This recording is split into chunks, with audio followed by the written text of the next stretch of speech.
Hello, dear listener. Welcome to Medieval Nights. Tonight, I will take you back to the Middle Ages again.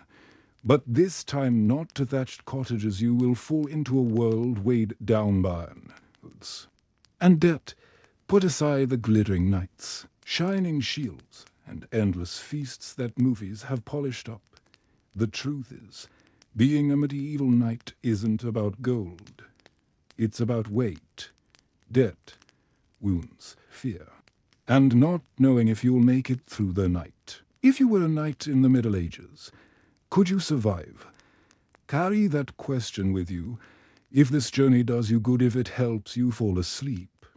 At some point when you lay your head on the pillow and your eyes grow heavy, don't forget to like the video, subscribe to the channel, and write in the comments where and at what time you listened. Also, tell us, what should our next medieval story be about? You choose. We'll tell it now. Dim the lights, relax your shoulders, take a breath, hold it, release it. Slowly leave today's noise behind. We're beginning to drift toward the shadows of spears, leather-scented tents, and horse hoof prints in the mud. When he opens his eyes, the air is not rock cold. It is more insidious, the nighttime smell of an army camp after rain, where moisture mixes with iron and mold. The links of the chain mail hanging right next to his head clink softly against each other, making a faint rattling sound. The metal rubs together with a clang as the wind tugs at the tent fabric. The oil wick lamp hanging from the ceiling has long since gone out. A greyish twilight hangs like cotton as you approach the tent walls. The warmth of animal breath mingles with the acidic scent of human sweat. The night must have been long, for the armpits of your linen undergarment are heavy with ice-cold sweat. On the side, there is a gambeson leaning against a wooden arm stand half wet. When you press your fingertips into it, the sponge-like areas sink in. You can't tell if it's rainwater or sweat from the previous day. Along the seams of the gambeson, there are hard and salt lines. These areas have dried and soaked repeatedly. You'll put it on again because chainmail tears the skin, and without the undergarment, the friction causes scaly wounds. Dot lines seeping under the tent flap. Dawn hasn't broken yet outside. Just the red glow from the campfires. In the distance, the sound of hooves clop, clop, clop, but soft. The sound of wet earth. A horse neighs, its voice muffled, impatient. A sharp tar smell hits your nose, saddle straps covered in tar. Dried by the fire all night, the wooden chest beside his knees is half open. Inside, leather boots with nailed soles, straps for knee guards, a small piece of beeswax, a whetstone, a short prayer book, pages dampened and slightly swollen. When he tries to lift the lid, something metal slides out, a greasy cloth package, stuffed into the eye-slit of the helmet. Are you a knight? Have you taken the oath? Or are you still at the level of armed servant? How your name appears in the army records will determine your chances of survival, because knighthood is not as simple as putting on armor and becoming a hero. It requires carrying weapons, feeding horses, repairing armor, serving your lord on a daily basis, and paying off your debts after the war. If the shiny armor is for show, the reality beneath it is a debt ledger, a voice from outside. Gather, roll call. It's hard to tell if it's an Anglo-Norman command influenced by French or a Germanic one, but the tone is unmistakable. Move before dawn. When you lift the tent flap and step outside, the air hits your face like you're breathing in iron sawdust. Most of the fire pits are smoldering. In a few, charred wood glows. The campground is littered with muddy strips, horse manure, cut linen scraps, and fallen nail fragments. Men kneeling to add new plate pieces to their armor, one rubbing chain links with cold oil, another widening belt holes with a knife. No one speaks. The pre-dawn work is done swiftly. Dot to your right. The war horse tied up not a destrier but a rouncy suited for heavy service stones toward you. Its breath is warm, its nostrils steaming. There are dried mud clumps in its mane. If you neglect the horse's care, think of it as your stomach stopping, not the armor, because conquest, loot, and transportation all depend on the horse's legs. You have the title of knight, but no horse. Then you'll fight on foot. Your status will drop, and your chances of survival will plummet dramatically. An attendant is distributing dry cloth pieces from a sack for wrapping round the straps for grip. While waiting in line, the young man to your left taps your elbow and whispers, "Is it like a sports tournament?" You look into his eyes. The answer lies in his seriousness. This is not a tournament. The cost of a broken spear here is not negligible. The wound will result in infection. You pull on the gambeson and slip it over your arms. It's cold and sticky. The second layer, chainmail armor, the moment you put it on your shoulders. Your entire body weight shifts. The weight moves from your shoulders to your hips. The rings pull against each other, the cold iron touching your throat, cutting off your breath. You secure it at the waist with a strap. If the metal's weight isn't stabilized, it'll ruin your back. Then the knee guards, the underarm straps, and finally the helmet. You hang the helmet on your arm for now. If you put it on too early, steam, sweat, loss of vision, a bell rings at camp, not loud, but a faint clang like a stick striking a steel bull. This is the signal to report to the muster line. People line up. Knights, men bound to lords, light infantry, archers. Sometimes a symbol is read instead of a name, the colors of the shield's coat of arms. Lord X's color stripes. The coat of arms on your surcoat is covered in mud. It's not immediately clear whose man you are. The attendant scrapes off the mud with his hand, and when the color stripes are revealed, he marks you on the list. Being on the list means staying alive, food rations, loot shares. Even medical assistants are determined from here. A short prayer. After the roll call, the traveling priest pulls out a small wooden cross and mutters a formula like Deus Vult. Everyone bows their heads, even if they don't kneel. The ceremony is kept brief. There's no time, but the ritual is mandatory. They say that those who don't confess their sins before battle face double the fear of death. You place your hand on your chest. The pounding inside slows slightly. The rhythm. Breathe in. Count to 3. Exhale. Is there a war? A raid? Will there be an expedition to the castle? You don't know yet. Knighthood is not glory, but uncertainty. The Lord's command sometimes results in a small raid on the border, sometimes in a siege lasting months. Both kill, one with a spear, the other with dysentery. Weapons are being inspected. At the edge of the camp, the sword is drawn halfway from its scabbard. It's not razor sharp, but there are shavings along the edge, 2 long strokes with the whetstone, then a finger check for buzz.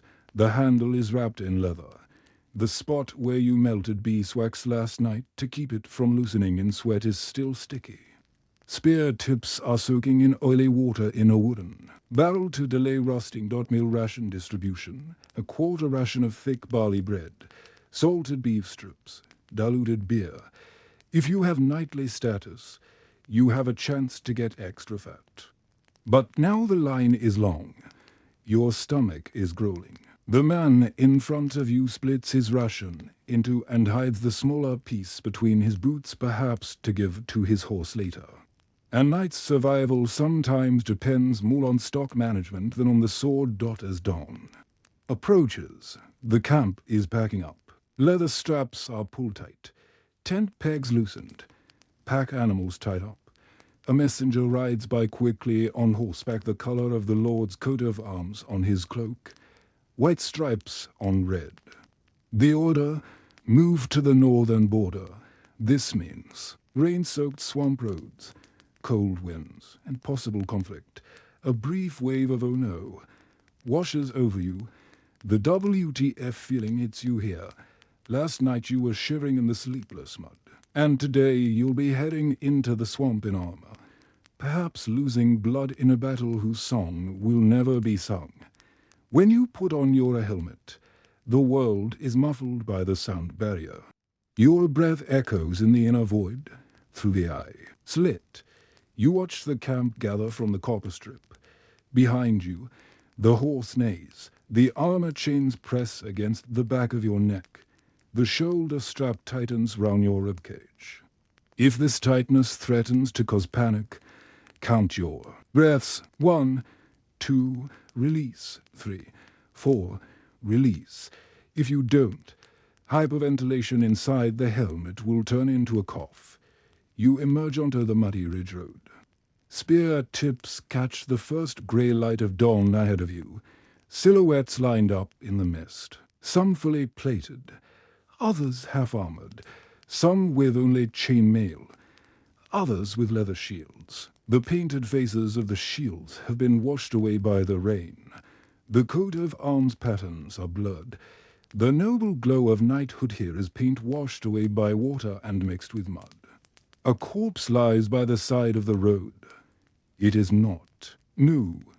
Its armor has been stripped away, leaving only a linen undershirt. One of the hand bones is exposed, buried in the mud.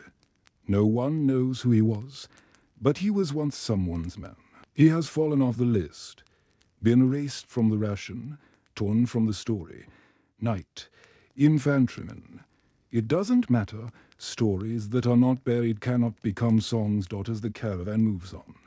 You calculate in your mind, how many days will the horse feed last?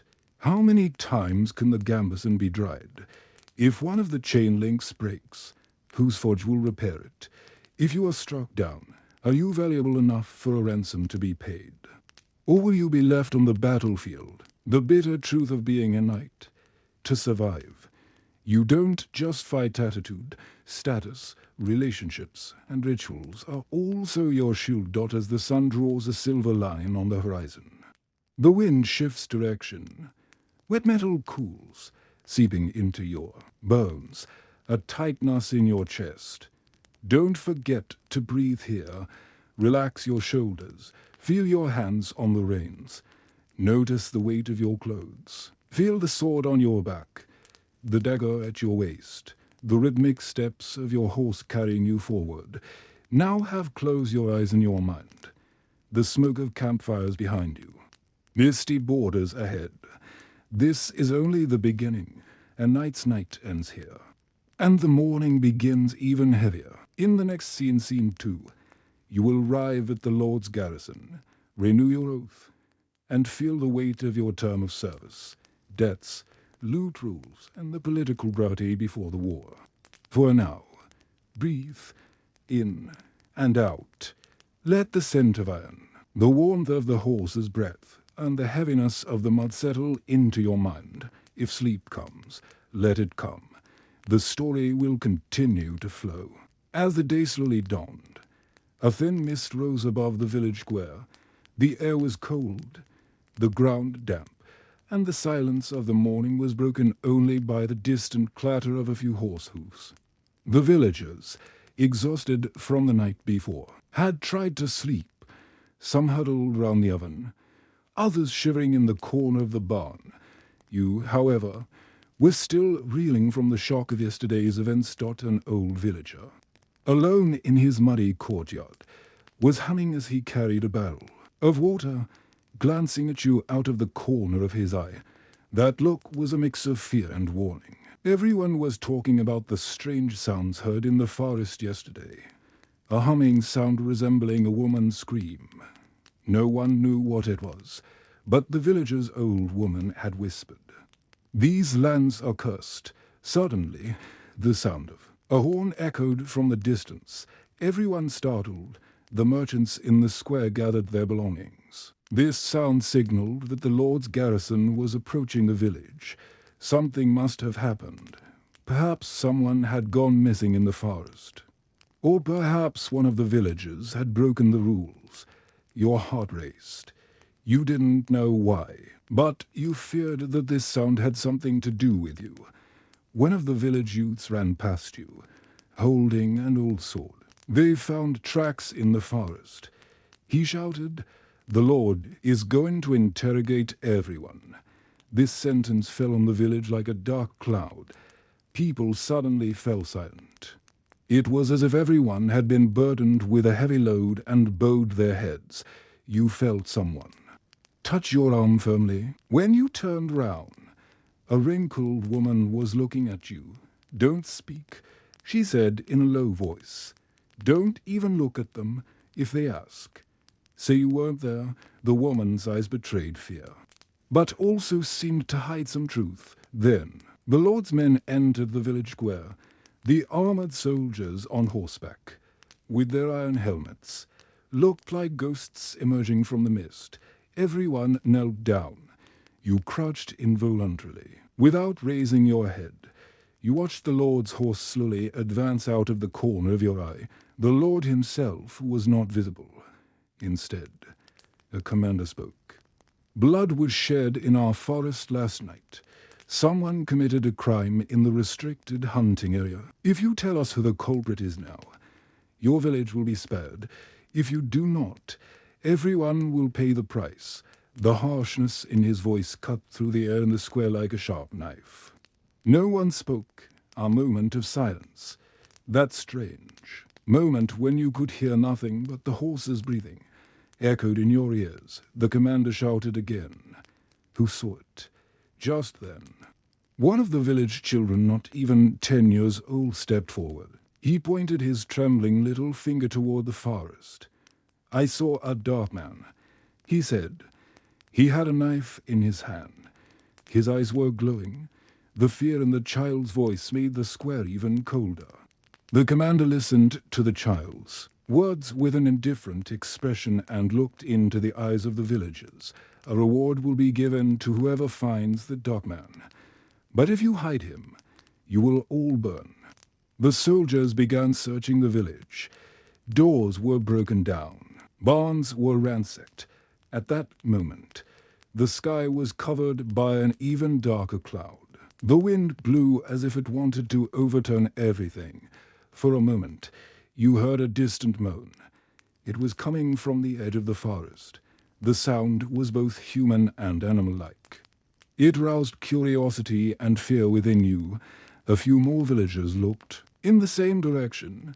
As the soldiers advanced toward it, the feeling inside you grew stronger. It was as if something was waiting for you there. Just then, someone leaned toward you from among the crowd.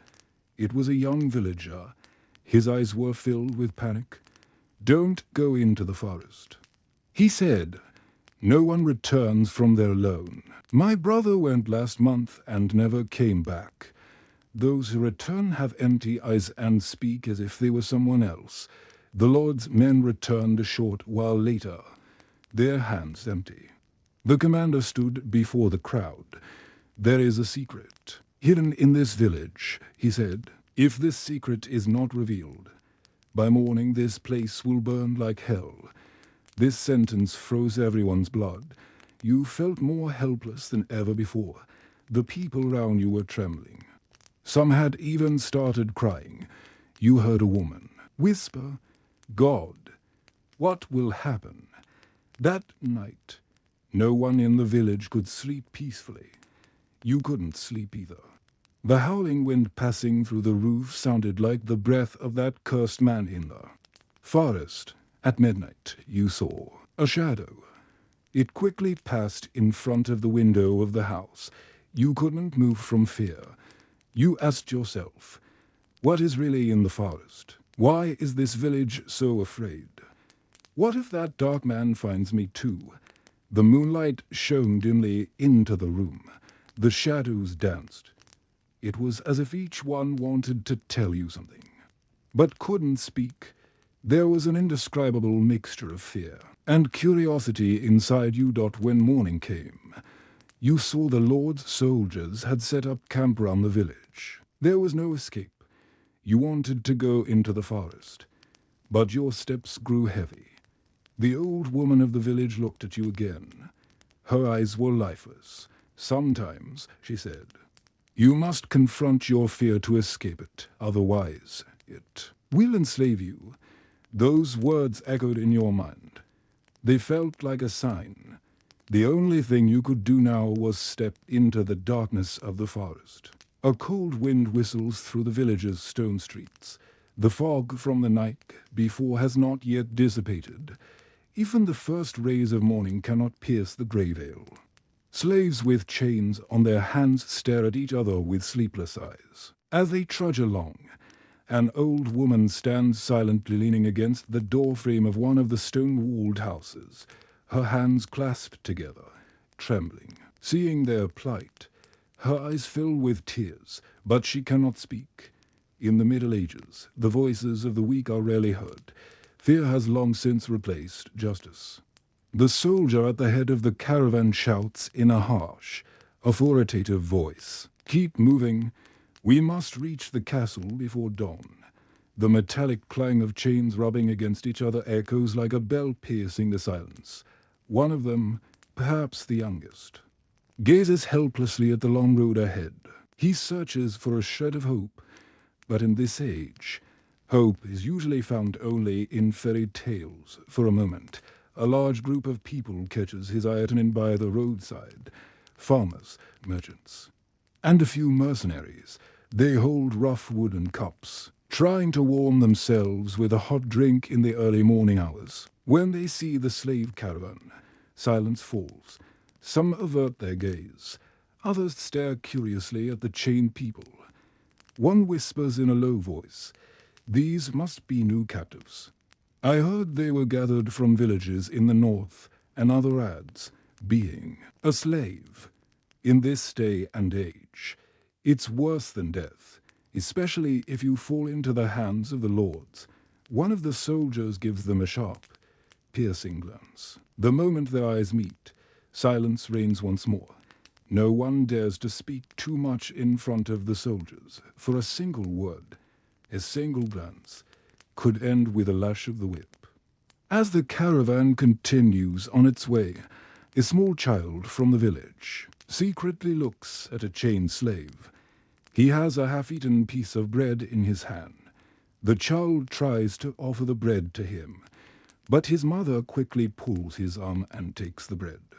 There is both fear and helplessness in her eyes. This small scene sums up the cruel reality of the Middle Ages. Everyone is afraid. Everyone is silent. The road becomes a little rougher. Rocky paths, muddy roads. Rainwater reaches up to the ankles. While the soldiers ride comfortably on their horses, the slaves' bare feet cut into the stones. Blood mixes with the mud. No one cares. One of the slaves cries out inwardly, "Can such a life be lived? What is this place if not hell?" But the only sound that escapes is the cold clinking of chains. The caravan arrives at a small marketplace further down the road. Here, merchants who see the slaves pass by pause their trade for a moment to watch. Some gaze at the faces of the chained people, hoping to recognize a familiar face. An old man among them whispers almost inaudibly from the corner of his lips, "It shouldn't be like this, for people to end up like this. Has God forgotten us?" But no one can answer, because in this age, questions are dangerous. Because in this age, even God seems to be in the shadow of the Lord's dot as the caravan continues. A dark silhouette appears on the horizon. The stone walls rising from the mist create a sense of oppression. No one knows what kind of life lies beyond those walls, but the rumors are terrifying enough. According to legend, only the strongest survive in the castle. Slaves are thrown into dungeons or starved to death for the slightest mistake. This uncertainty squeezes the hearts of the chained people even tighter. One of the young slaves whispers quietly to another, "What will happen in the castle? Will they sell us or force us to work?" The other, staring at the ground, replies, "Being sold might be better than working. At least there's hope for a new master." But here, There's no escape here. One of the soldiers notices the whispering. He cracks his whip in the air and shouts, "Silence, or this road will be your last." His voice is so loud that for a moment, everyone's heart seems to stop as the journey continues. The sky grows heavy. Dark clouds signal that the rain will soon begin again. Walking on the wet ground becomes even more difficult. Exhaustion, helplessness, fear, all of it seeps into the soul. A slave falls to his knees. He can no longer walk. His breath is gone, his eyes staring into the void. One of the soldiers dismounts his horse and tries to lift him up, but the slave cannot get to his feet. Another soldier shouts angrily, "Is this a place to lie down? Get up immediately, or I'll drag you." The helpless man manages to stand up with his last ounce of strength, but this standing is only temporary. No one knows how long he can endure. One of the slaves murmurs a prayer under his breath. Perhaps a miracle will occur and he will be freed from his chains. But in the Middle Ages, miracles rarely benefit the common people, only the lords. The cold wind swept through the village, carrying the scent of damp earth and burning wood. Morning light was timid, struggling to break through the dense layer of fog that still clung to the narrow streets and crooked rooftops, the silence of the dawn was heavy, weighed down by the fear that had settled over the village like an unshakable shadow. People moved slowly, their faces drawn and pale from a night spent in restless anticipation. In the corner of the square, an old woman huddled against the rough stone wall of a small house. Her hands trembled as she clutched a faded shawl round her frail shoulders. Her eyes were red-rimmed, not just from the cold, but from a lingering sorrow that no words could ease. She watched the approaching soldiers with a mixture of dread and resignation. Knowing well the fate that awaited those who had been captured, the column of prisoners shuffled forward, their feet dragging through the muddy streets, shackled together by heavy iron chains. Their clothing hung in tatters, faces smeared with dirt and exhaustion. Some stumbled. Others kept their gaze fixed on the ground, unwilling or unable to meet the eyes of the villagers who watched in silence. There was a bitter resignation in their movements, the acceptance of a cruel destiny that no one dared speak aloud. At the front, a stern-faced soldier barked orders, his voice cutting through the morning chill. "Keep moving. We must reach the castle before the sun fully rises." The metallic clink of chains against cobblestones echoed like a grim bell tolling for despair. Among the prisoners, a young man with sunken eyes glanced briefly toward the clustered villagers near the marketplace. His lips pressed tightly, as if trying to hold on to some fragment of hope buried deep within his heart. But hope, like warmth in this cold dawn, was a fragile and fleeting thing. The villagers themselves were caught in a silent turmoil. Some averted their gaze, unwilling to confront the harsh reality before them. Others whispered in low tones, sharing rumors they had heard in hushed conversations. "They say these are the ones taken from the northern farms, accused of rebellion." Or worse, another voice replied, "No one truly knows the truth anymore, only that once you're caught, there's no mercy from the lords." Children peeked from behind shuttered windows, their innocent eyes wide with confusion and fear. One small boy, clutching a half-eaten piece of bread, lingered near the edge of the street.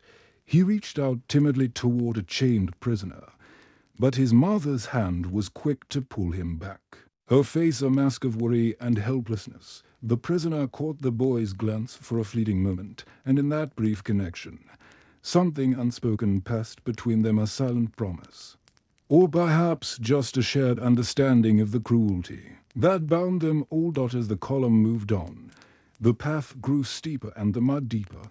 Rain from the previous night had soaked the earth, turning the road into a treacherous mire. The prisoners' bare feet were torn and bleeding, their steps faltering with the weight of their chains and despair. A man near the back collapsed, his strength finally giving out. He sank to his knees, eyes vacant and unseeing. The soldiers were ruthless. One dismounted, yanking the fallen man up roughly by the collar. "Get up, or I'll drag you myself." The prisoner's legs trembled as he forced himself upright, but his breath was ragged and uneven. His body screamed in protest with every step. Nearby, another prisoner whispered a prayer under his breath, calling to a god that seemed distant and silent. The hope for salvation was a fragile thread in a world where survival was already a victory. As the procession neared the village marketplace, the atmosphere shifted. Merchants paused their trade, workers stopped their labor, and the bustling noise of morning life dwindled into a heavy silence. Eyes followed the chained souls, some recognizing familiar faces, friends, neighbors, distant cousins now reduced to nothing more than captives. An elderly man standing near a stall murmured, "This is not how it should be. How did we fall so? Far that brothers and sisters are torn from their homes like cattle." His voice trembled, laden with grief and rage. But grief and rage were dangerous sentiments in these times, easily punished with cruelty, so the crowd swallowed their pain.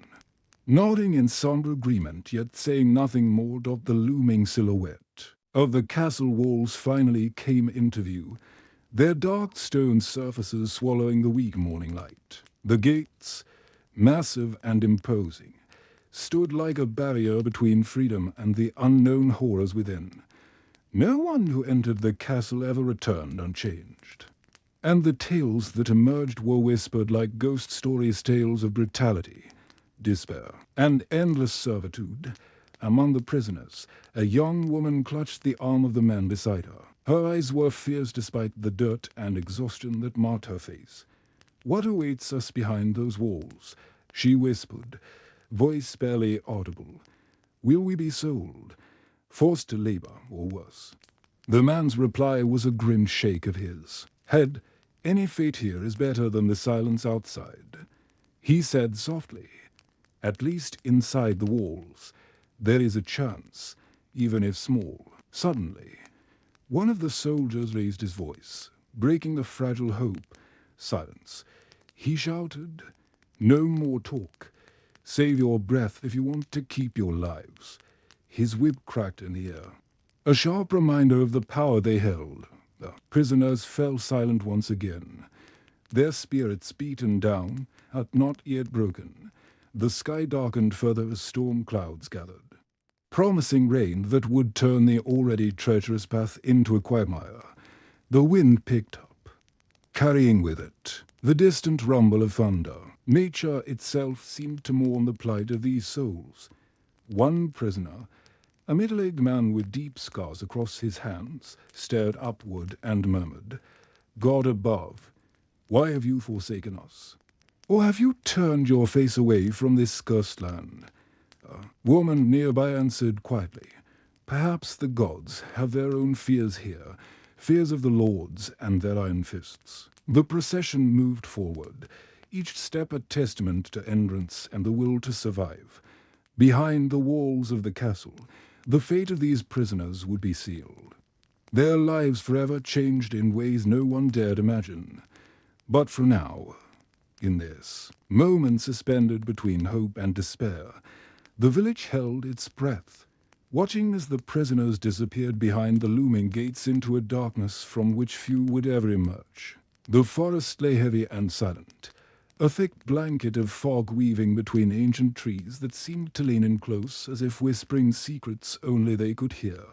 The morning light filtered dimly through the dense canopy, casting fragmented shadows. On the damp earth below, you stepped carefully, your boots sinking slightly into the soft mud, each breath visible in the cold air. The atmosphere was thick with a mixture of damp moss, decaying leaves, and something else, something faintly metallic and unsettling. Your heart pounded as you moved deeper into the forest. Away from the village, and the harsh gaze of the Lord's soldiers. The warning words from the old woman echoed in your mind. Sometimes, to escape, you have to face your fears head-on. Otherwise, fear will consume you. But with each step, your courage wavered.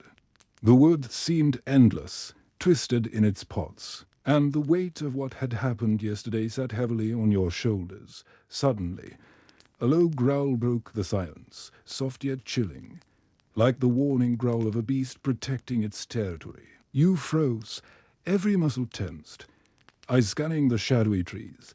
Was it just a wild animal? Or was it something more sinister, perhaps the dark man the boy had seen? Your thoughts raced as you gripped the worn hilt of your dagger tighter, the cold metal grounding you amidst the growing fear. A branch snapped somewhere to your left. You turned quickly, catching a glimpse of a figure darting between the trunk stock, indistinct but unmistakably human. Your breath hitched, and you hurried forward, heart thundering in your chest. The forest seemed alive, every leaf rustle and twig snap amplifying the sense of pursuit. You pushed through a dense thicket, branches clawing at your clothes and skin. Suddenly, the figure appeared again, closer this time, a man, tall and thin, his face hidden beneath a hood that cast a deep shadow over his features. His eyes glinted with an eerie light, and his hand rested on the hilt of a knife at his belt. You instinctively stepped back, but the ground beneath you gave way slightly, sending you stumbling. The man advanced slowly, deliberately, like a predator savoring the moment before striking. "You shouldn't have come here," he said, voice low and rough, carrying the weight of many unspoken stories. "This forest doesn't forgive." You swallowed hard, forcing your voice to steady. "Who are you? What do you want from this village?" He chuckled darkly, a sound that sent a chill deeper than the cold morning air. "Names don't matter. What matters is that you stay away. The Lord's eyes are everywhere. But I am the shadow behind them, confusion and fear. What inside you? Was this man a protector or a threat?" You recalled the stories whispered by the village elders about a guardian spirit, a cursed soul wandering the woods, punishing those who betrayed the land. Was this him, or was he something worse?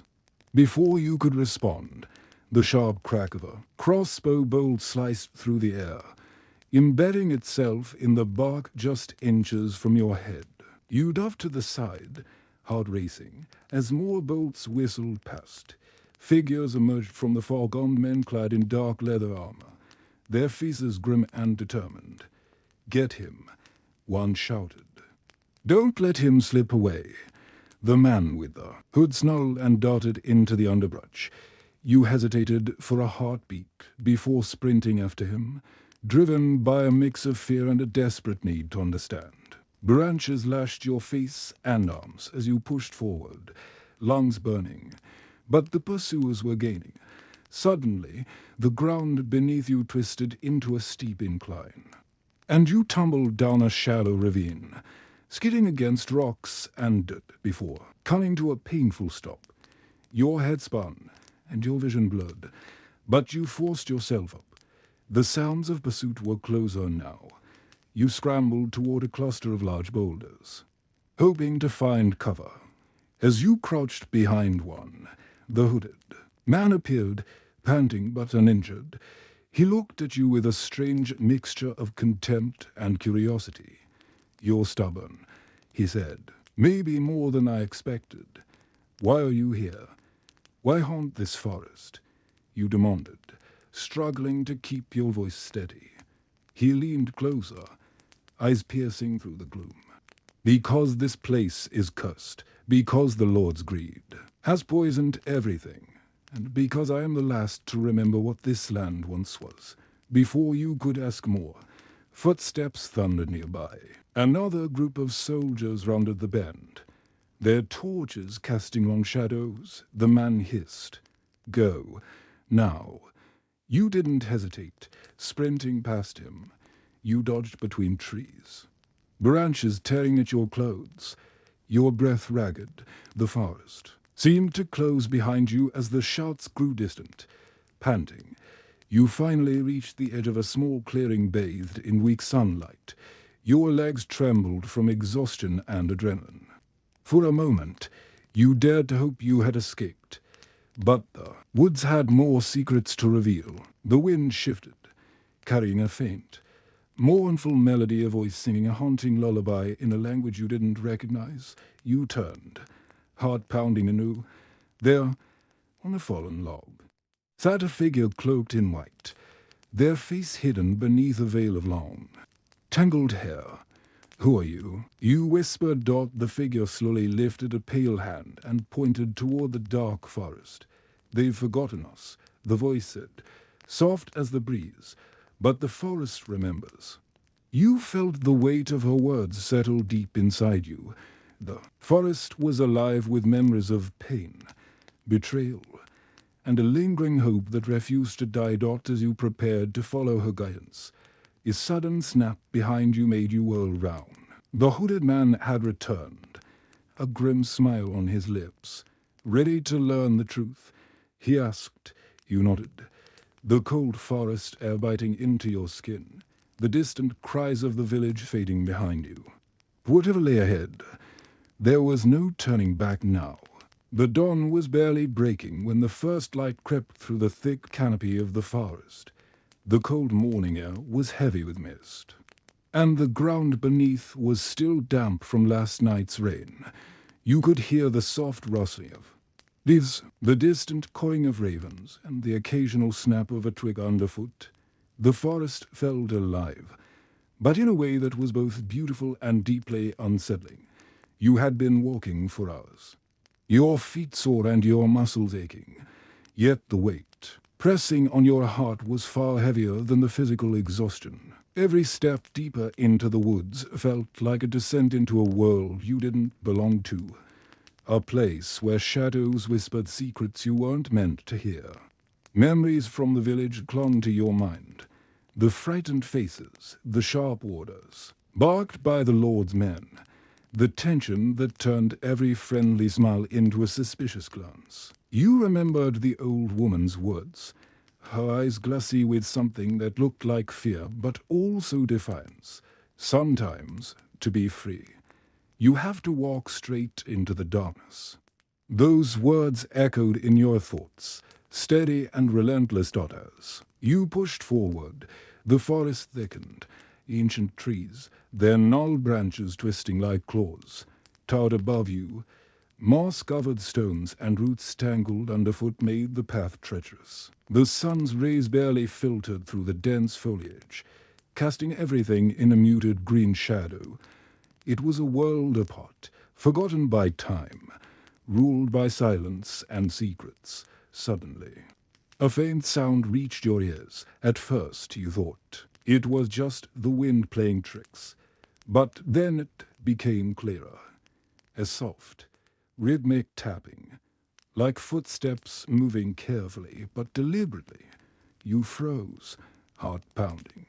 The forest had taught you to be wary, to trust nothing, not even the comforting presence of your own breath.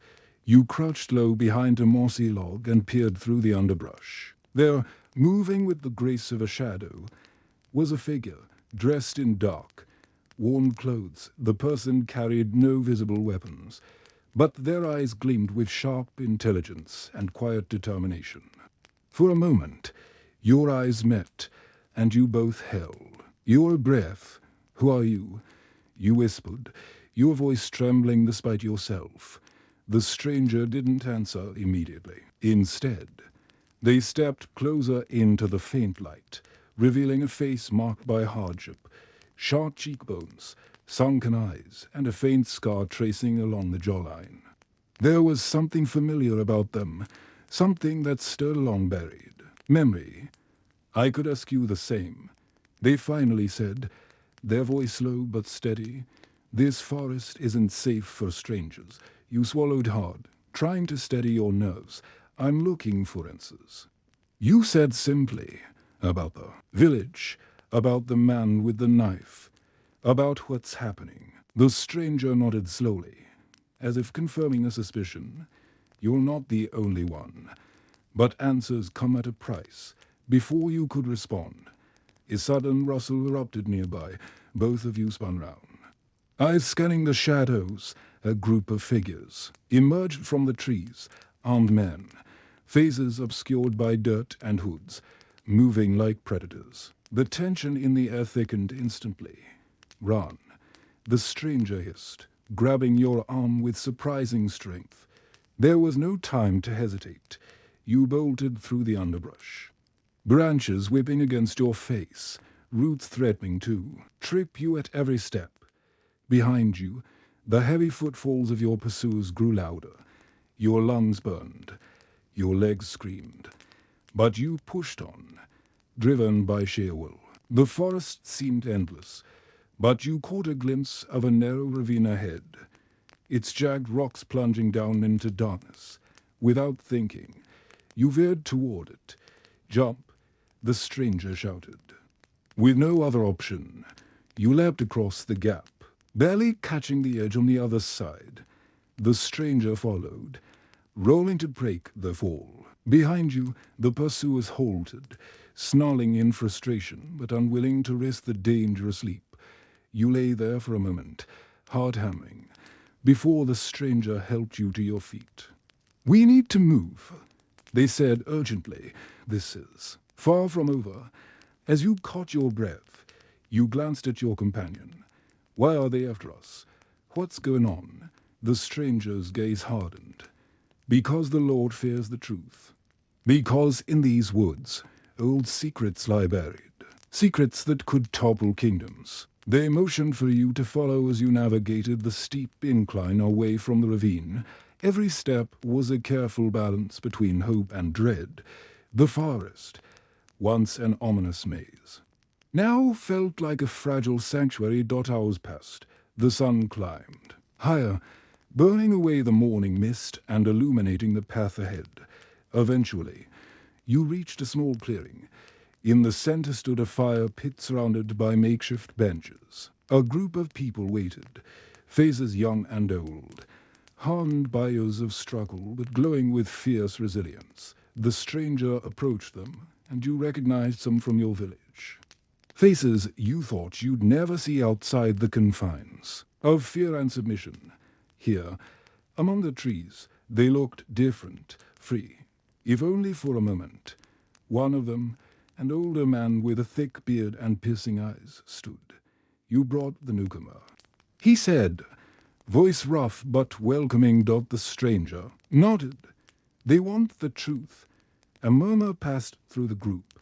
The man gestured for you to sit. As you lowered yourself onto the rough wood, you felt a strange sense of belonging. The stories you'd heard, the whispers of rebellion and hope, they weren't just tales, they were real.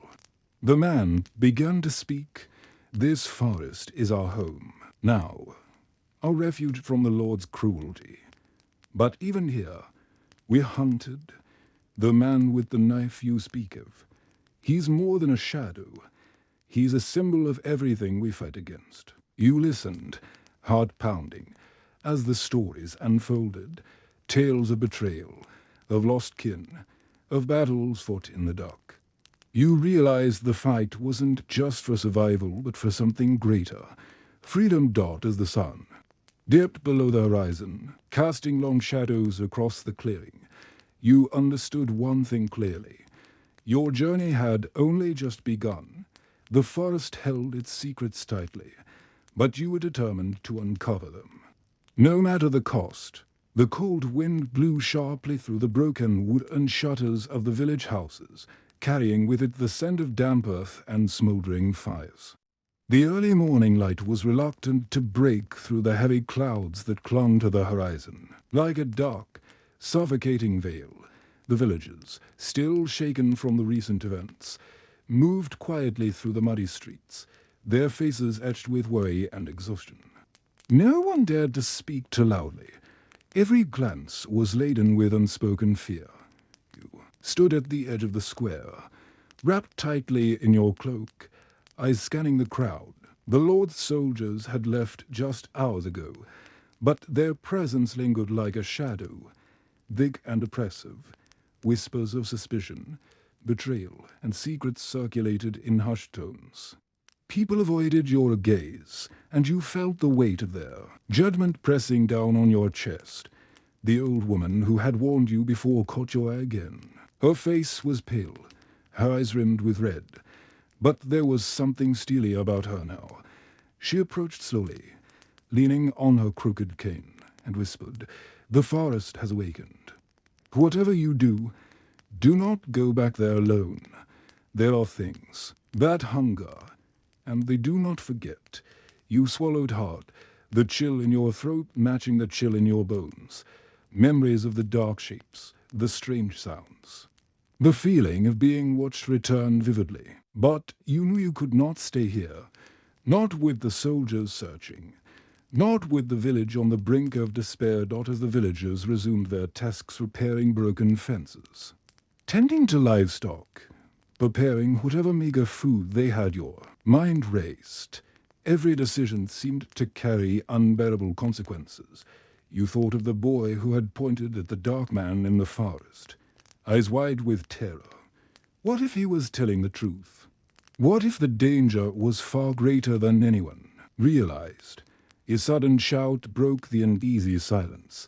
A young man burst from the tavern, his face flushed with urgency. "They're coming back," he yelled.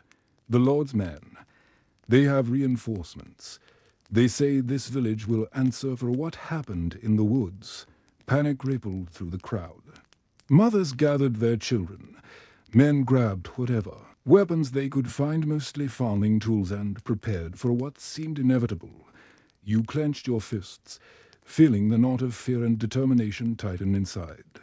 Your thoughts drifted to the forest again. If the soldiers were coming, if they were looking for answers or someone to blame, you had to act first. There was something out there, something alive and ancient, watching. It wasn't just a man. It was something else, something that didn't belong to this world. The old woman's warning echoed in your mind. You had to find the truth before the soldiers did, before the village was destroyed. You took a deep breath and started walking toward the edge of the village, where the trees stood like silent sentinels. Each step felt heavier than the last. The mud clung to your boots, the cold seeped into your skin. But your resolve hardened as you neared the forest. The air grew thick with the scent of moss and decay. The trees seemed to lean in closer, their twisted branches blocking outward. Little light remained. A low, mournful sound drifted from deep within, a sound that made your heart pound with both dread and curiosity. You stepped beyond the tree line, the village disappearing behind you. Asterisk, the forest swallowed you whole. The forest air wrapped round you like a suffocating blanket, thick with the scent of wet leaves and ancient earth. Each step forward was a battle against the twisting roots that clawed at your boots, as if the woods themselves were reluctant to let you pass. Shadows shifted between the trees, not quite solid, not quite gone. Whispers on the edge of your hearing, like the breath of something waiting. The silence was broken only by the soft crunch of your footsteps and the distant calls of birds disturbed from their nests. But deeper inside, beneath the surface noise, you could hear something else, a low hum, almost like a chant, carried on the cold wind. Your heart pounded louder than the distant thunder rumbling overhead. You reached into your pocket, fingers brushing against the small, one amulet the old woman had given you, a token said to ward off evil. You clutched it tightly, grounding yourself in the hope it represented. Suddenly, the ground beneath you shifted, and you stumbled forward, catching yourself on a gnarled root as you looked up. The forest opened into a small clearing bathed in a pale light filtering through the canopy. At its center, an ancient stone altar stood, covered in moss and faintly glowing runes etched deep into its surface. The air here was different, charged, alive. As if the forest itself was holding its breath, you stepped closer.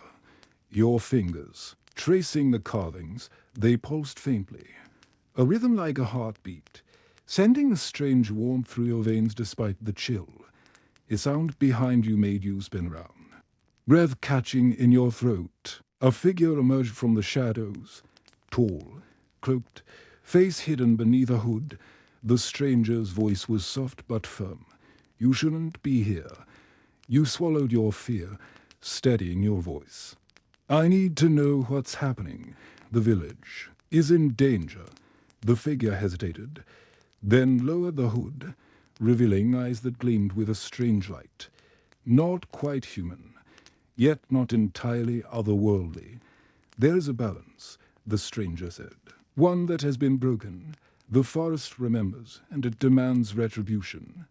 Your mind raced to understand. Retribution for what?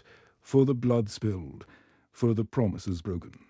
The Lord's greed has awakened something older than him, older than your village. You took a step back, the weight of his words settling over you like a storm cloud. What can be done? The stranger's eyes softened, though the fire within them remained. There is a path, but it is perilous. You must choose to face the darkness, or to let it consume all you hold dear. You clenched your fists. Then, I'll face it. The stranger nodded slowly, as if respecting your resolve. Follow me. There are truths buried beneath the roots of this forest, and if you are to save your village, you must uncover them together. You moved deeper into the woods. The path narrowed, thorns scraping at your clothes and skin. The air grew colder, the shadows deeper. Strange symbols appeared carved into the bark of trees, warnings or guides. You couldn't tell hours passed, or perhaps minutes. Time seemed to lose meaning here. Eventually, you arrived at a clearing unlike any you had seen. A circle of standing stones, ancient and covered in strange glyphs. The ground within the circle was bare, but at its center lay a shallow pit filled with dark water that rippled. And naturally, the stranger gestured toward the pit. This is the heart of the forest's memory. Here lies the truth you seek. But beware, the water shows what your mind fears most.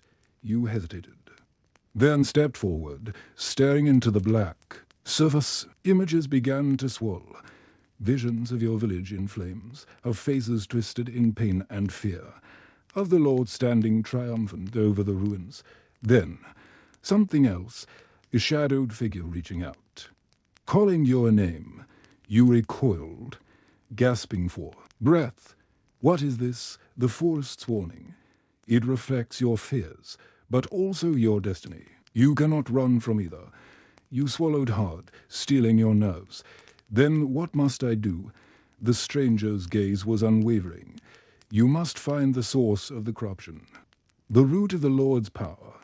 It lies deeper in the forest, guarded by those who serve the darkness. Your journey was far from over, but you were no longer alone, Dot, as you prepared to move forward.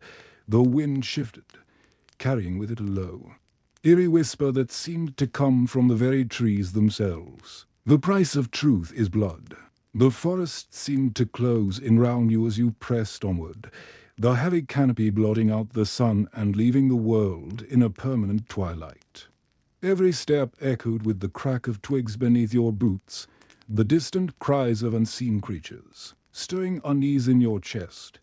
Your companion's steady presence was the only anchor in this unsettling landscape. Stay close, the stranger whispered, voice low and urgent. The deeper we go, the more restless the spirits become. You nodded, swallowing the lump rising in your throat. This was no ordinary journey. This was a descent into the heart of something ancient and dangerous. Ahead, the trees grew denser, their twisted limbs intertwining like skeletal fingers. You caught glimpses of strange symbols carved into the bark runes pulsating faintly with a dull green light. They seemed alive, writhing just at the edge of your vision. Suddenly, the ground trembled beneath your feet, a deep rumble that echoed through the woods. Leaves and dust fell from the branches as a growl rose from the shadows. Your companion stepped in front of you, drawing a slender blade that shimmered with an otherworldly glow. "Prepare yourself," they said. "They've been waiting." From the darkness between the trees emerged creatures twisted by some malevolent force, wild-eyed, snarling beasts with fur matted in shadow and eyes burning with unnatural fire. Their teeth glistened, saliva dripping as they lunged forward. You barely had time to raise your own weapon. Swinging wildly as claws tore through the air, the battle was brutal and chaotic. Each strike a desperate bid for survival. The forest itself seemed to howl in fury, shaking with the clash. Breathing heavily, you managed to fend off the last attacker, its body collapsing into the underbrush. But there was no time to rest. Your companion grabbed your arm, urgency in their gaze. "We must move. They'll be back and stronger." The path ahead was steep and treacherous, winding through rocky outcroppings slick with moss. The air grew colder, your breath visible in the dim light. A faint glow beckoned from the summit, a flickering lantern hanging from an ancient tree dot as you approached. A figure stepped out from the shadows, a woman, her hair silver as moonlight, eyes sharp and piercing. She regarded you silently, then spoke. "You seek the source," she said. "But many who come here are consumed by their own fears." You swallowed your fear, meeting her gaze. "I must save my village." She nodded slowly. "Then listen well. The corruption comes from the heart of the forest, where the old gods once walked. Their power was sealed long ago. But the Lord's greed has shattered the seal." She gestured toward a narrow path disappearing into a thicket of thorny brambles. Beyond lies the altar of sacrifice. It is guarded by shadows and ancient curses. Few return. Your companion stepped forward. "We will face whatever comes together." The silver-haired woman smiled faintly. "Then take this." She handed you a small vial filled with a glowing liquid, a gift from the old gods. "It will protect you from the darkest magic, but only if your heart remains pure." You accepted it, feeling a strange warmth spread through your fingers. The journey ahead was daunting, but now you carried a fragment of hope dot as you pressed on. The forest grew eerily silent, the usual sounds of life snuffed out like a candle flame. The ground beneath was soft and damp, marked with strange footprints that glowed faintly in the dim light. Suddenly, a chilling wind swept through the trees, carrying with it whispers that seemed to speak your name. You shivered, clutching the vial tightly. Ahead, the altar rose, a stone structure covered in twisted vines and dark stains. The air was thick with the scent of decay and ancient blood. You stepped forward, heart pounding. Shadows flickered at the edges of your vision, coalescing into forms, phantoms of those sacrificed long ago, their hollow eyes watching. Your companion whispered a prayer, raising the glowing blade. "Stay close, together." You approached the altar, feeling the weight of centuries pressing down. The fate of your village rested on what happened next. The dense canopy above filtered the pale morning light into a muted, greenish haze that hung thick with moisture. Every step forward was met with the stubborn resistance of tangled roots and brambles clawing at boots and skin alike.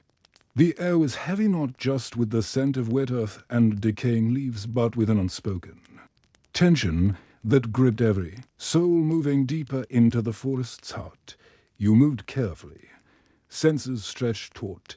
Every sound amplified, the snapping twig beneath a cautious foot, the distant call of a lone bird, the soft rustle of something unseen shifting just beyond. The fog. The forest was alive, but it did not welcome visitors. Not you. At least, beside you, the others whispered in low tones, voices cracked with fatigue and fear. Their eyes darted nervously, scanning shadows that seemed to dance just out of reach. Every now and then, a cold gust swept through the trees, carrying with it a faint, eerie melody like a lullaby sung in a language long forgotten, or a warning sung by the forest itself. You feel that, whispered Tomas, his voice trembling as he pressed closer, clutching the worn hilt of his dagger. It's like the woods are watching us, waiting. You nodded silently. There was no denying it. Something was there, something ancient, something that belonged to these trees, these shadows. The group moved slowly, the leader a grizzled man named Eric pausing often to check the path, to listen for signs. His eyes were sharp. But even he seemed unsettled, fingers brushing instinctively to the crossbow slung across his back. Suddenly, a distant howl cut through the mist, raw and chilling, freezing the blood in your veins. It was not the howl of any animal you knew, but something else, something broken, desperate, and full of sorrow. Did you hear that? Someone gasped. Double quotes, yes. Eric replied grimly. We're close now. Stay alert. The forest began to open, up into a clearing, a place where the trees thinned and the sky became visible, though still muted by clouds. At the center lay a small, ancient stone altar, covered in moss and carved with symbols worn by time. Round it, scattered bones told a silent story of sacrifice and despair. Your heart hammered. The stories about this place were true. This was the heart of the forest's curse. Here, centuries ago, a great betrayal had stained the land, a blood debt never repaid. Eric motioned for silence, and the group gathered cautiously round the altar. He reached into his pack and pulled out a small leather-bound book. Its pages yellowed and fragile. This, he said, voice low, is the record of the lost.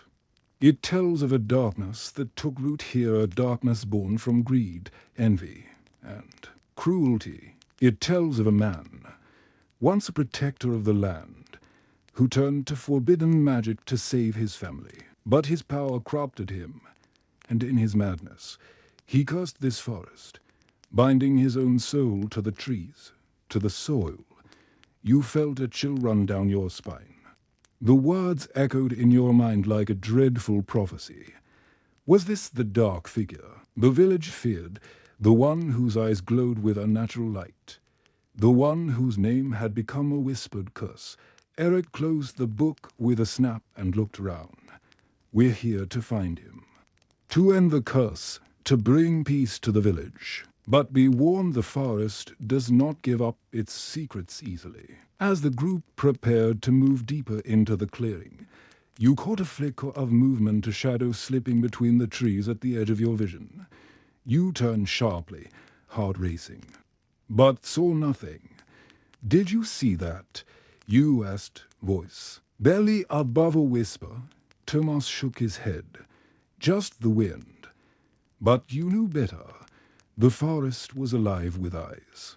The morning sun barely pierced through the heavy clouds that clung to the horizon like a fading promise. The air was thick with the scent of damp earth and burning wood, remnants of last night's skirmishes. The village lay in an easy silence, broken only by the distant cries of ravens circling overhead. You stood at the edge of the broken palisade, your armor dulled by dirt and sweat, your heart pounding beneath the weight of the day ahead. The memories of the previous night haunted you like restless spirits. Flames had consumed the granary, the work of an enemy you had never seen but whose shadow lurked behind every whispered fear. The villagers spoke in hushed tones about the black-cloaked riders who appeared as if from the mist, striking swiftly before vanishing. Rumors spread of a traitor within the village walls, someone who sold secrets for a coin or revenge.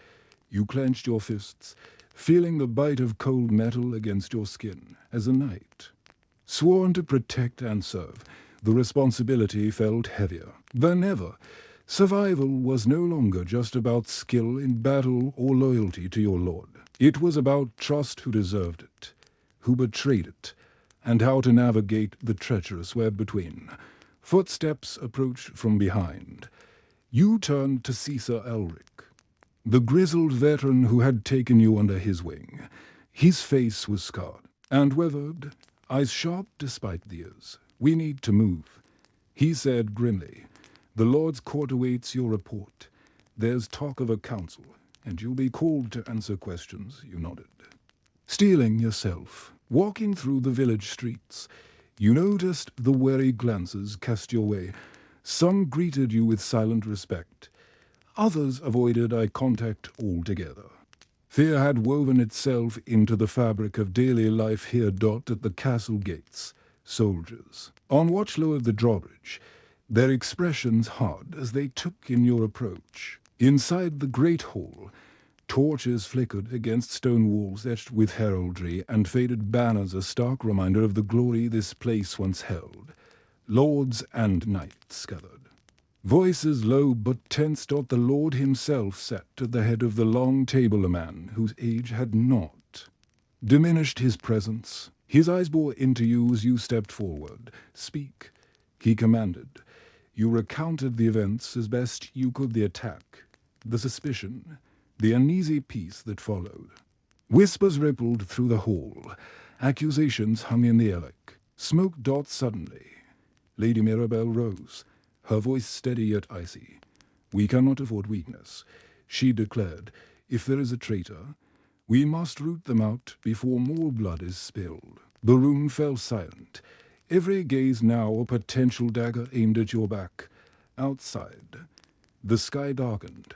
Storm clouds gathered, mirroring the turmoil within. You knew the coming days would test more than your sword, and they would test your very soul.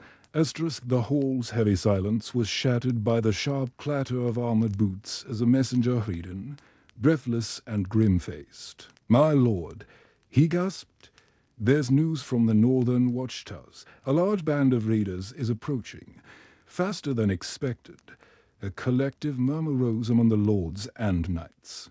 The lord slammed his fist on the table, the sound echoing off the stone walls. "Damnation! We are already stretched thin. Prepare the defenses immediately. Sir, you will lead the forward scouts." Your heart skipped a beat, but you masked it with a stoic nod. This was the moment that could define your very survival. Outside the hall, the atmosphere was electric. The castle buzzed with activity.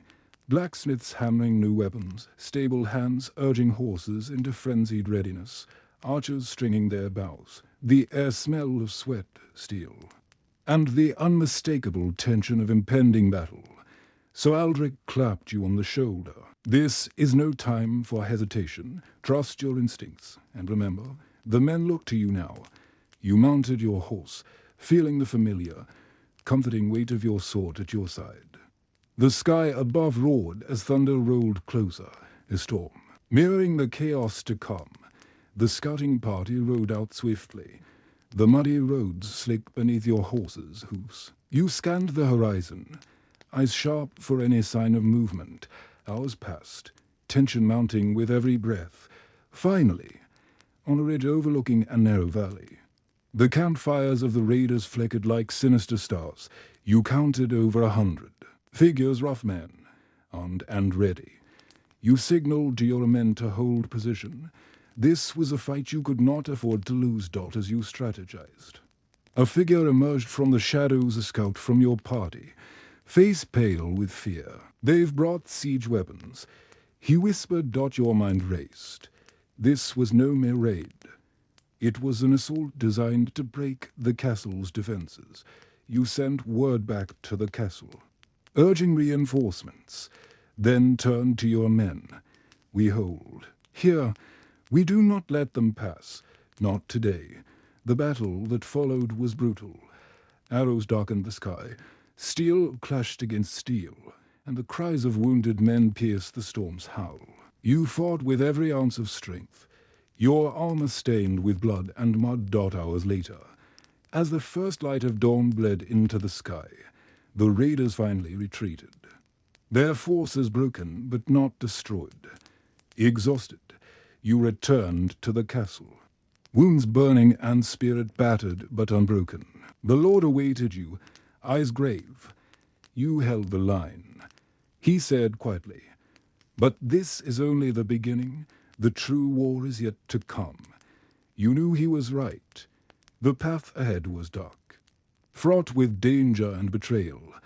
But as a knight in this harsh age, survival meant more than just swordplay. It meant navigating the shadows, forging fragile alliances, and holding onto the flickering flame of hope. And so, with the storm past but not forgotten, you prepared for what lay beyond the horizon. The cold wind bit through the tattered cloaks as the knights rode deeper into the dense forest.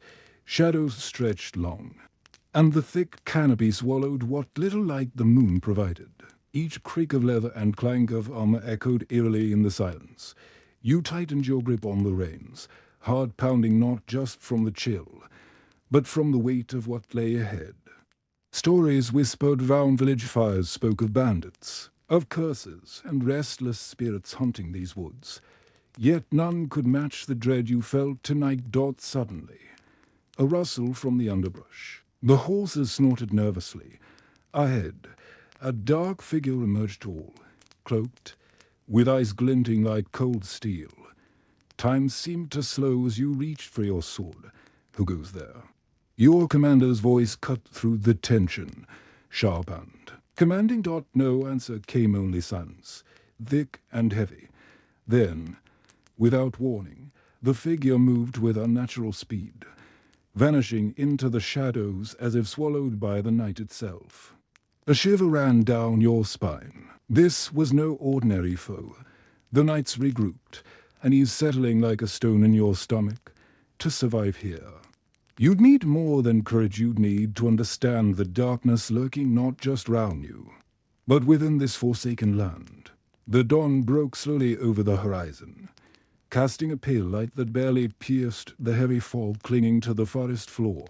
The air was thick with moisture and the scent of damp earth, mixing with the faint smoke rising from distant fires. As the knights emerged from the shadows of the trees, their armor dulled by mud and rain. His somber silence hung over the group. You rode alongside your commander, his face set in a grim mask, eyes scanning the path ahead. The weight of your armor pressed heavily on your shoulders, but it was nothing compared to the burden in your heart. Every step forward was a step deeper into unknown dangers, both seen and unseen.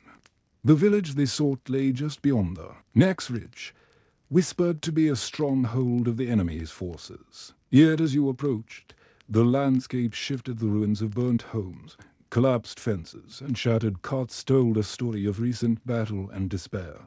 Smoke curled from smoldering ashes. The bitter aftermath of war. Your commander signaled the group to halt. We must be cautious, he said quietly. This place is a trap, or worse. We cannot let our guard down. The tension was palpable. As you dismounted, the cold bit into your skin despite the heavy layers. Your boots sank slightly into the soft ground, splattered with remnants of blood and broken weapons. Among the debris, you spotted a child's doll, singed but intact, a haunting reminder of the lives shattered by conflict. Suddenly, a movement caught your eye. From the shadow of a collapsed wall, a figure emerged, a woman, her eyes wide with fear and exhaustion. She looked at you and the knights, hesitation flickering across her face before she spoke in a trembling voice. They're coming back. They never left. The ones in the dark. The ones who don't die. The air grew colder still. Her words sent a chill deeper than the morning frost. Stories of restless spirits and cursed souls had always been dismissed as superstition. But now, standing amidst the ruins, doubt crept into your mind. Your commander motioned for silence and ordered a small group to scout ahead while the rest secured the perimeter. As you moved cautiously through the village, every shadow seemed to twitch, every whisper of wind carried a warning. Suddenly, a distant scream shattered the quiet roar. Desperate and filled with terror, the knights drew their swords, forming a defensive circle. You could feel the heartbeat of the forest itself quicken around you. The true test had begun. As the scream echoed once more, closer this time. slicing through the stillness like a jagged blade. Your heart hammered painfully against your ribcage. You tightened your grip on the hilt of your sword, feeling the cold metal beneath your gloved hands, a small comfort amid the creeping dread. Stay close, eyes sharp. You're a commander barked. His voice slow but urgent. You moved forward with your group, stepping carefully over splintered wood and shattered stone. The village seemed to hold its breath, as if the very earth itself awaited the coming storm. The trees surrounding the outskirts whispered with restless winds, their bare branches clawing at the grey sky. Ahead, in the shadow of a half-collapsed barn, you spotted the source of the screamer young man, his clothes torn and stained with dirt and blood. Clutching his arm, his face was pale and etched with pain. "We need to help him," one of the knights whispered. Your commander nodded, but gestured to remain cautious. He could be bait. Approaching carefully, you knelt beside the wounded man. His eyes flicked to you, white and desperate.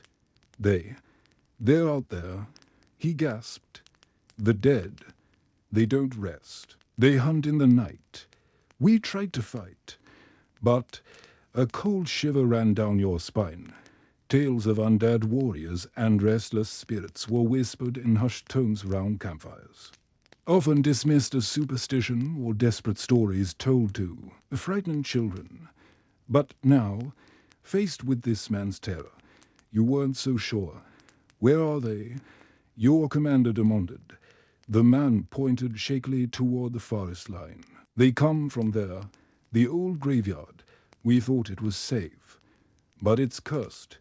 You exchanged uneasy glances with the other knights. The graveyard was an ancient place, long abandoned, where generations of the dead rested beneath gnarled oaks and cold stone markers.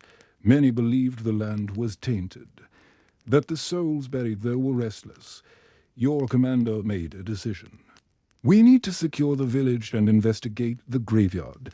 If the dead are rising, we must stop them before they spread." The group set to work, barricading the main path and establishing watch posts.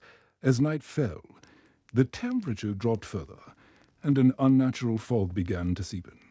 Curling like spectral fingers round the broken buildings, you took your post, near the edge of the village.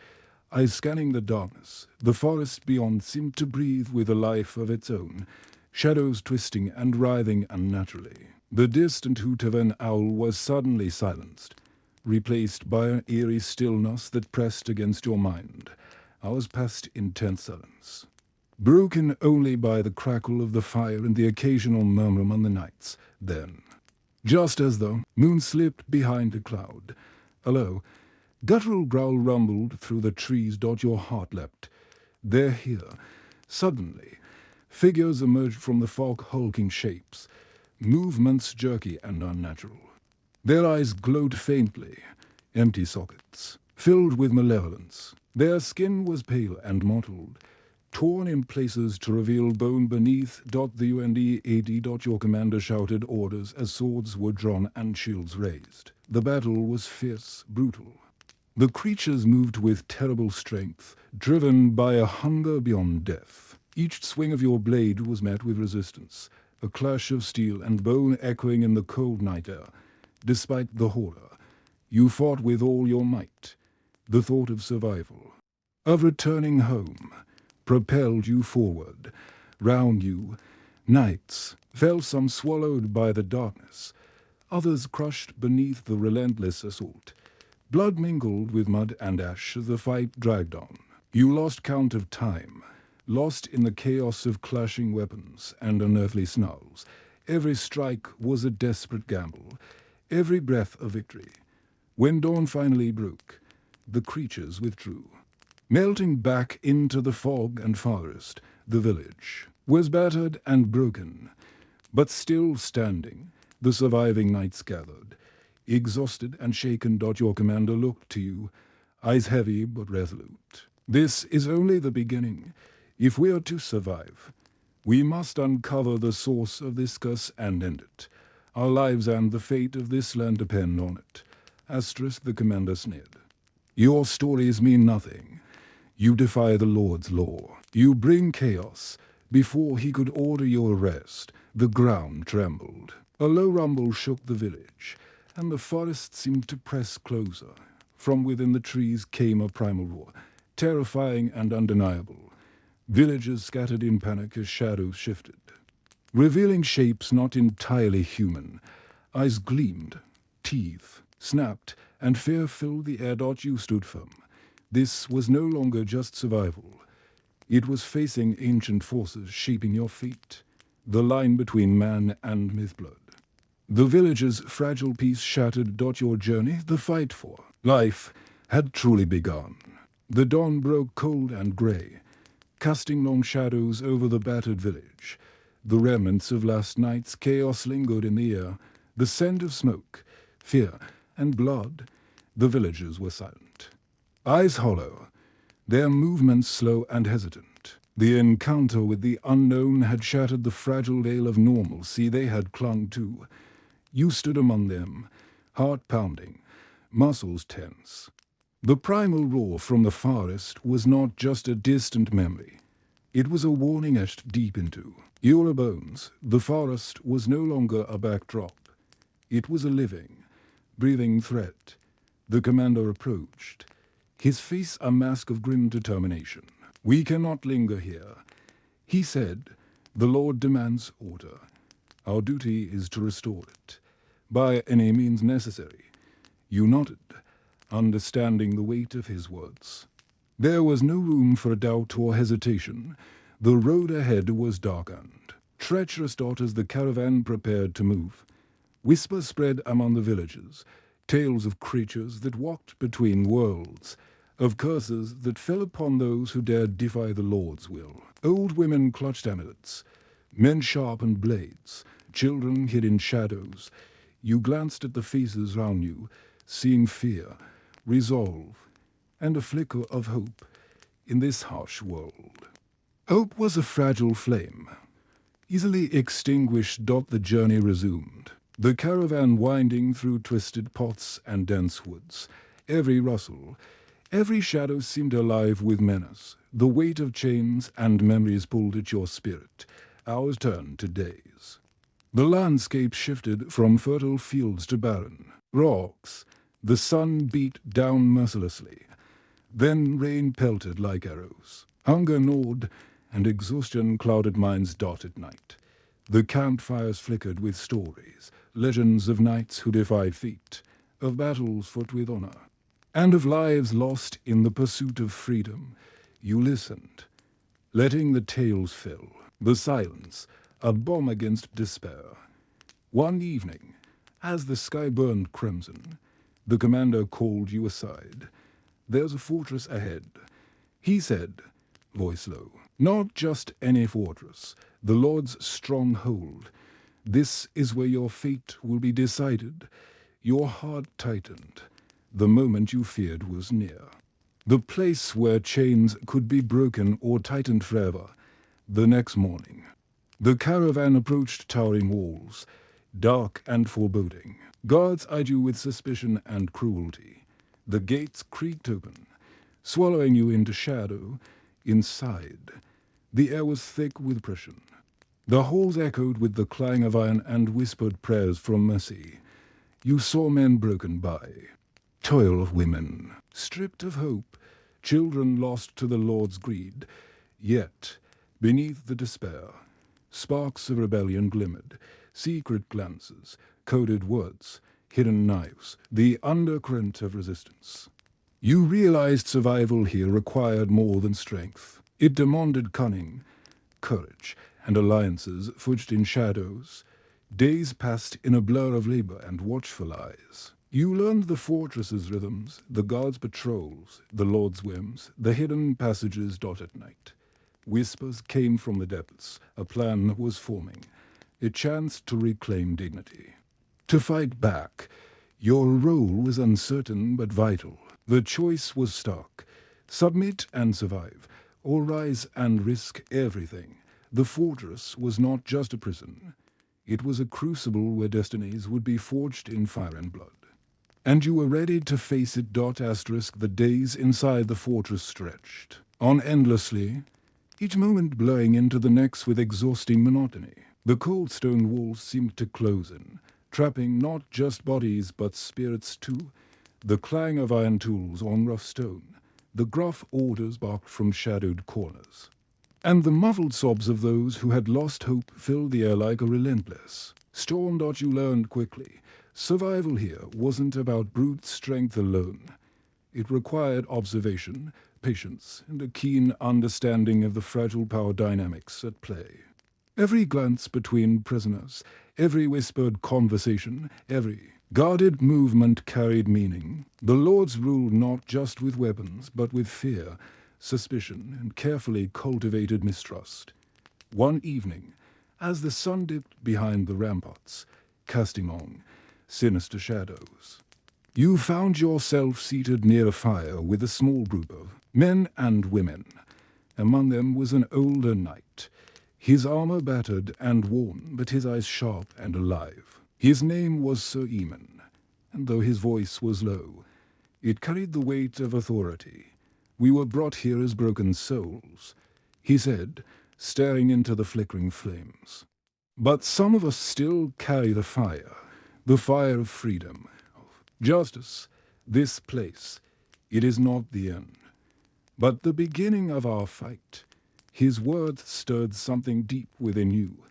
You weren't just a prisoner. You were part of something larger, something that might still challenge the cruel fate imposed upon you over the following days. Sir Eamon and a handful of others quietly gathered those who were willing to listen, those who still believed. In hope, plans began to take shape. In whispered tones and coded messages passed beneath watchful eyes. The fortress's weaknesses were many, but so were its dangers. Gods were ruthless, quick to punish dissent.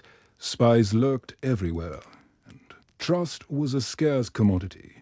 Yet, amidst the gloom, small victories emerged. Hidden caches of stolen food, secret routes mapped through forgotten tunnels, messages smuggled to the outside world.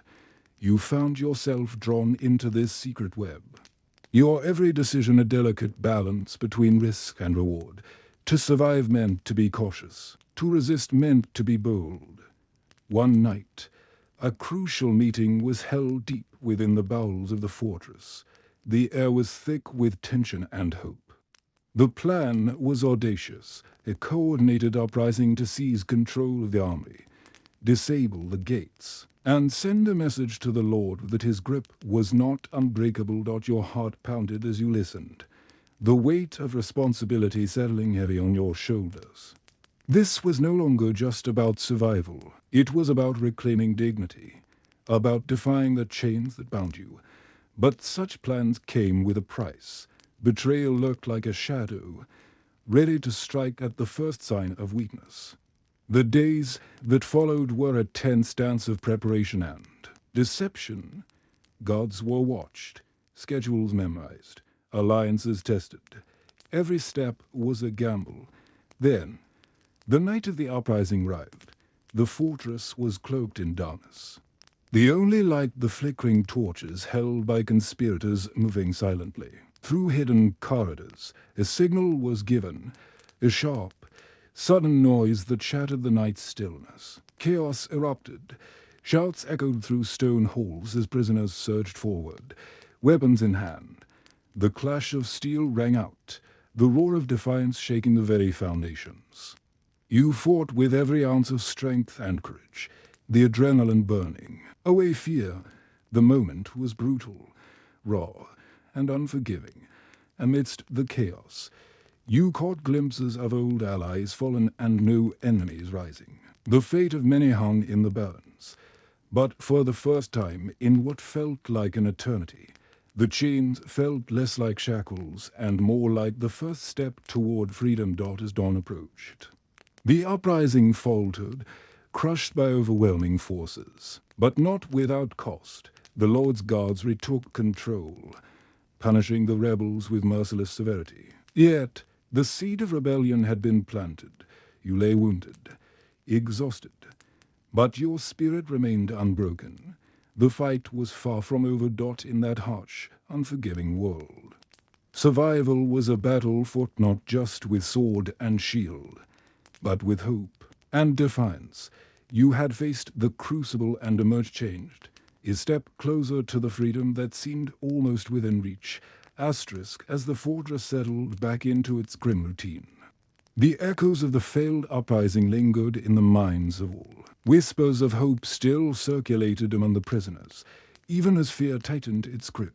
Every scar and bruise was a reminder of the price paid for daring to resist, yet also a badge of honor, proof that they had not surrendered their wills.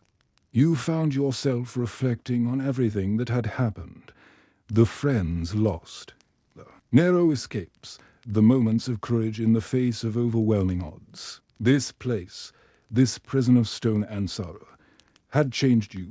The boy or man who had entered those gates was not the same now, hardened by pain but tempered by hope. Sir Eamon's words echoed again in your mind. Freedom is never given. It is taken, fought for, bled for. The road ahead was uncertain, and the dangers were many. But you knew this as long as even a single spark of rebellion remained alive. The darkness could never fully consume you. In the cold nights, as you lay beneath the stars just beyond the fortress walls, you dared to dream of a day when chains would shatter, when voices once silenced would roar, and when you could walk free under the open sky. The struggle was far from over, but you had learned that in this brutal age, survival was more than endurance. It was resistance, and resistance was the flame that would one day light the path to freedom. The dawn broke slowly over the fortress, soft rays of pale sunlight piercing through the thick, grey clouds that hung low like a shroud. The cold morning air bit sharply, carrying the faint scent of damp earth and smoke. Round you, the prisoners moved in silence, their faces worn and hollow from weeks of hardship, exhaustion, and uncertainty. Yet, beneath the weariness, there was a new kind of energy, a fragile hope, not yet spoken aloud, flickered in their eyes. It was the kind of hope born not from promises, but from resolve, a shared understanding that survival was no longer enough. Something had shifted. You stood among them, feeling the weight of your journey settle deep in your bones. Your muscles ached. Your spirit had been tested time and again. But a fire burned quietly inside you, a fire stoked by memories of Sir Eamon's lessons, the stolen glances of kindness, and the whispered plans of rebellion. The fortress round you was cold and unforgiving, its towering stone walls rising like silent sentinels to a life of oppression and cruelty.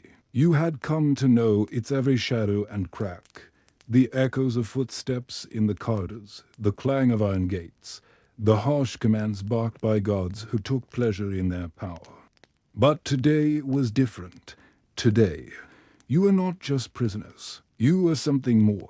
The air buzzed with tension as Captain Roland moved through the ranks, his eyes sharp, his voice low but commanding. His words had reached you the night before, like a spark igniting a long-dormant flame. The lords believe us broken, he said quietly. But they underestimate the strength of those who have been pushed to the edge. The time has come to remind them that chains are not eternal. You listened carefully, the weight of responsibility settling on your shoulders. This was the moment you had been waiting for, though you had not dared admit it even to yourself. The plan was dangerous, there was no denying that. Escape, rebellion. A final stand against the forces that had stolen so much. The risks were enormous. Failure meant death, or worse. But the alternative continued captivity. Slow decay, silent submission was a fate far worse. Throughout the day, preparations began. Quiet signals were exchanged. Hidden weapons passed from hand to hand. Eyes met with understanding and resolve. You caught the gaze of the old man who had once spoken of roots and freedom. He nodded at you, a silent pledge of solidarity. As the sun dipped low, casting long shadows over the courtyard. The moment came. The guards' routine shifted. Their confident sneers turned to cautious glances. The prisoners moved as one no longer broken souls, but a united force fueled by the desperate hope for a freedom. Chaos erupted swiftly. The clang of metal, the shouts of defiance, the cries of both pain and victory filled the air. You fought with every ounce of strength, every learned skill, every spark of courage Sir Eamon had ever inspired in you. The battle was fierce, brutal. A storm of clashing steel and desperate hearts. Some fell, heroes whose names would be whispered for generations to come. Others pressed on, driven by the belief that a new dawn was possible through the chaos. You found yourself face to face with the fortress's commander, a towering figure, clad in gleaming armor. Eyes cold and unyielding, the fight between you was fierce but brief. You moved not only with skill, but with the raw power of hope and rage. The commander fell. Silence slowly returned. The walls that had imprisoned so many for so long began to crumble not with stone and mortar, but with the unstoppable force of human will. You stood among your comrades, battered but alive, breathing, in the cool night air scented with freedom. For the first time in a lifetime, the future was no longer a cage. It was a path, uncertain and fraught with danger. Yes, but yours to walk. And as the stars blinked above, distant but eternal, you understood that survival was just the beginning. You were no longer just a prisoner or a soldier, you were a beacon, a symbol, a promise, that even in the darkest times, humanity could not be chained. The air, thick with the scent of sweat and blood, felt almost electric. Every breath you took was heavy but purposeful. The ground beneath your feet was uneven, strewn with the remnants of the battle, the shattered weapons, broken chains, and fallen comrades. Yet, despite the destruction, there was a strange beauty in the chaos, a testament to the human spirit refusing to be crushed. You looked round at the faces of those who had fought beside you. Each one told us stories of loss, fear, courage, and determination. Faces smeared with dirt, streaked with tears, yet shining with an inner light that no darkness could extinguish or among them. You spotted Mara, the healer who had tended wounds with gentle hands, offering more than just bandages. Her eyes, though tired, gleamed with hope. She caught your gaze and gave a small, reassuring nod. No words were needed. You understood each other perfectly. The courtyard was no longer a prison. It was a battlefield, one and a new beginning forged. But the reality of what lay ahead began to settle like a cold shadow. The fortress, though breached, was still a place of danger. Reinforcements could arrive at any moment. The lords who ruled these lands would not simply accept defeat. The fight for freedom was far from over. Captain Roland gathered the survivors. His voice, though hoarse, carried strength and unwavering resolve. We hold this ground, but we must be ready. He said, tonight. We rest, tomorrow. We build, you nodded. Feeling the weight of his words, rest was a luxury few could afford, yet it was necessary. Your body screamed for respite. Your mind wrestled with the ghosts of the past weeks. As the night deepened, you found a quiet corner near the broken gates. The cool stone pressed against your back, grounding you.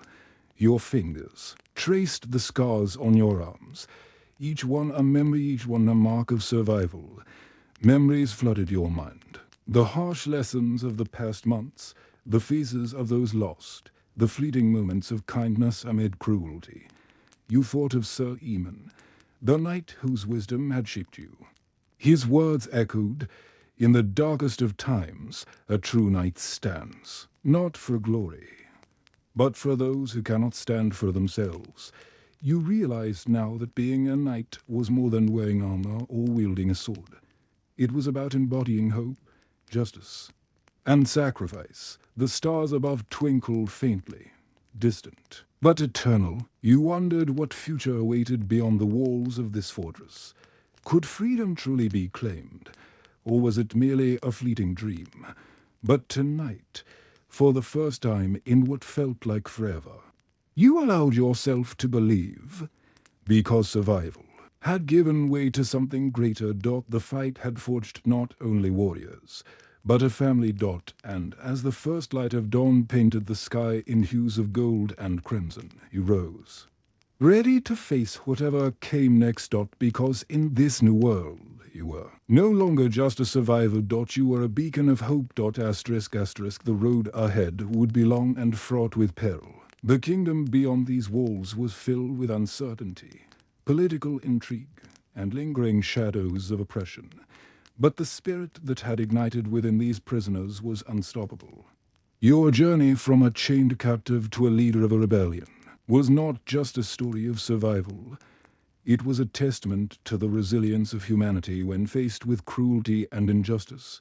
You had learned that in the darkest chapters of history, it is the courage of a few that changes the fate of many. And as the sun rose higher, warming the cold stones beneath your feet, you knew that no matter what trials awaited, the heart of a true knight would never falter. Because to be a knight in the harsh world of the Middle Ages was not about the armor or the sword alone. It was about the strength of spirit, the power of hope, and the will to fight for a future where chains would no longer bind the human soul. Asterisk.